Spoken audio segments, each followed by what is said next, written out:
ಮಾಜಿ ಶಿಕ್ಷಣ ಸಚಿವ ಬಿಸಿ ನಾಗೇಶ್ ಅವರು ವಿಧಿವಶರಾಗಿದ್ದಾರೆ ಅನ್ನುವ ಮಾಹಿತಿ ಬರ್ತಾ ಇದೆ. ಅನಾರೋಗ್ಯದ ಹಿನ್ನೆಲೆಯಲ್ಲಿ ಬೆಂಗಳೂರಿನ ಖಾಸಗಿ ಆಸ್ಪತ್ರೆಯಲ್ಲಿ ಬಿಸಿ ನಾಗೇಶ್ ಅವರು ಕೊನೆಯುಸಿರನ್ನು ಎಳೆದಿದ್ದಾರೆ. ನಾಳೆ ತಿಪಟೂರಿನಲ್ಲಿ ಬಿಸಿ ನಾಗೇಶ್ ಅವರ ಅಂತ್ಯಕ್ರಿಯೆ ನಡೆಯಲಿದೆ. ಬೊಮ್ಮಾಯಿ ಅವರ ಸಂಪುಟದಲ್ಲಿ ಶಿಕ್ಷಣ ಸಚಿವರಾಗಿ ಕಾರ್ಯನಿರ್ವಹಿಸಿದ್ರು. 67 ವರ್ಷ ವಯಸ್ಸಾಗಿತ್ತು. ಬ್ರೈನ್ ಟ್ಯೂಮರ್ ಸಮಸ್ಯೆಯಿಂದ ಬಳಲ್ತಾ ಇದ್ರು. 2 ಸಲ ಆಪರೇಷನ್ ಕೂಡ ಆಗಿತ್ತು. ಅನಾರೋಗ್ಯದ ಹಿನ್ನೆಲೆಯಲ್ಲಿ ಅವರು ಭಾರತ ಲೋಕಕ್ಕೆ ಪಯಣಿಸಿದ್ದಾರೆ. ಹಲವಾರು ವರ್ಷಗಳಿಂದ ಸಂಘದ ಪೂರ್ಣಕಾಲಿಕ ಕಾರ್ಯಕರ್ತರಾಗಿ ಸೇವೆ ಸಲ್ಲಿಸಿದ್ದಾರೆ. ಇನ್ನು ನಾಗೇಶ್ ಅವರ ನಿಧನಕ್ಕೆ ಬಿಜೆಪಿ ರಾಜ್ಯಾಧ್ಯಕ್ಷ ಬಿ.ವೈ. ವಿಜೇಂದ್ರ, ಮಾಜಿ ಸಿಎಂ ಸಿದ್ದರಾಮಯ್ಯ, ಕೇಂದ್ರ ಸಚಿವರಾದಂಥ ಎಚ್.ಡಿ. ಕುಮಾರಸ್ವಾಮಿ, ವಿ. ಸೋಮಣ್ಣ ಸೇರಿದಂತೆ ಹಲವು ನಾಯಕರು ಕಂಬನಿ ಮಿಡಿದಿದ್ದಾರೆ. ಬಸವರಾಜ ಬೊಮ್ಮಾಯಿ ಅವರ ಸಂಪುಟದಲ್ಲಿ ಶಿಕ್ಷಣ ಸಚಿವರಾಗಿ ಕಾರ್ಯನಿರ್ವಹಿಸಿದಂಥ ಬಿಸಿ ನಾಗೇಶ್ ಅವರು ಅನಾರೋಗ್ಯದ ನಿಮಿತ್ತ ನಿಧನರಾಗಿದ್ದಾರೆ. ಇವತ್ತು ಅವರ ಅಂತ್ಯ ಸಂಸ್ಕಾರ ನಡೆಯುತ್ತೆ. ಇವತ್ತು ತಿಪಟೂರಿನಲ್ಲಿ ಬಿಸಿ ನಾಗೇಶ್ ಅವರ ಅಂತ್ಯಕ್ರಿಯೆ ನಡೆಯಲಿದೆ. ಬ್ರೈನ್ ಟ್ಯೂಮರ್ ಸಮಸ್ಯೆಯಿಂದ ಬಿಸಿ ನಾಗೇಶ್ ಅವರು ಬಳಲ್ತಾ ಇದ್ದರು. ಬಿಸಿ ನಾಗೇಶ್ ಅವರ ನಿಧನಕ್ಕೆ ಬಿಜೆಪಿಯ ನಾಯಕರು ಕಂಬನಿಯನ್ನು ಮಿಡಿದಿದ್ದಾರೆ. ಸಂಘದ ಜೊತೆಗೆ ಸುಮಾರು ವರ್ಷಗಳ ಕಾಲ ಅವರು ಗುರುತಿಸ್ಕೊಂಡಿದ್ದರು.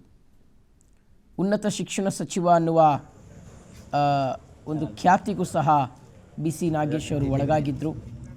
ಬಹಳ ಮೃದು ರಾಜಕಾರಣಿ, ಅಟ್ಯಾಕಿಂಗ್ ಅಥವಾ ಅಗ್ರೆಸಿವ್ ರಾಜಕಾರಣಿ ಅಲ್ಲ ಬಿಸಿ ನಾಗೇಶ್ ಅವರು. ಬಹಳ ಶಾಂತಚಿತ್ತತೆಯಿಂದ, ಬಹಳ ಸಂಯಮದಿಂದಲೇ ಎಲ್ಲ ವಿಚಾರಗಳನ್ನು ಸ್ವೀಕರಿಸ್ತಾ ಇದ್ದರು ಮತ್ತು ಅದಕ್ಕೆ ಪ್ರತಿಕ್ರಿಯೆಯನ್ನು ಕೊಡ್ತಾಯಿದ್ರು. ಸಜ್ಜನ ರಾಜಕಾರಣಿ ಅಂದರೂ ಸಹ ತಪ್ಪಾಗಲಿಕ್ಕಿಲ್ಲ.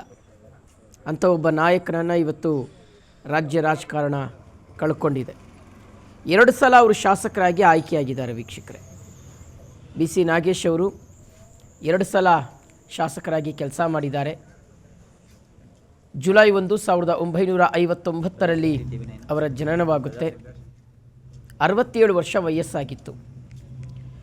BMS ಕಾಲೇಜಿನಲ್ಲಿ ಇಂಜಿನಿಯರಿಂಗ್ ಪದವಿಯನ್ನು ಪಡ್ಕೊಂಡಿದ್ದಾರೆ ಬಿಸಿ ನಾಗೇಶ್ ಅವರು.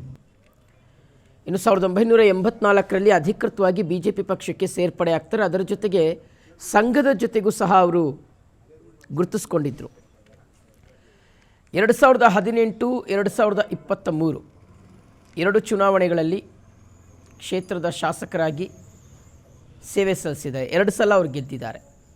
2018ರ ವಿಧಾನಸಭೆ ಚುನಾವಣೆ ಮತ್ತು 2023ರ ವಿಧಾನಸಭೆ ಚುನಾವಣೆ ಕಂಟಿನ್ಯೂಯಸ್ ಆಗಿ ಅವರು ಗೆಲುವನ್ನು ದಾಖಲು ಮಾಡಿದ್ದು ತಿಪಟೂರು ವಿಧಾನಸಭಾ ಕ್ಷೇತ್ರದಿಂದ.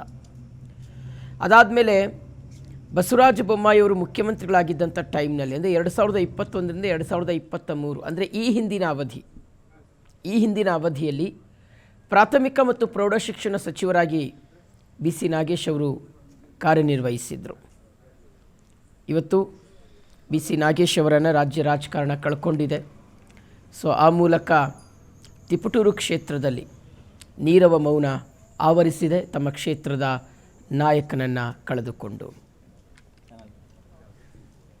ಪ್ರಜಾಶಕ್ತಿ TV9 ಪ್ರಜಾಶಕ್ತಿ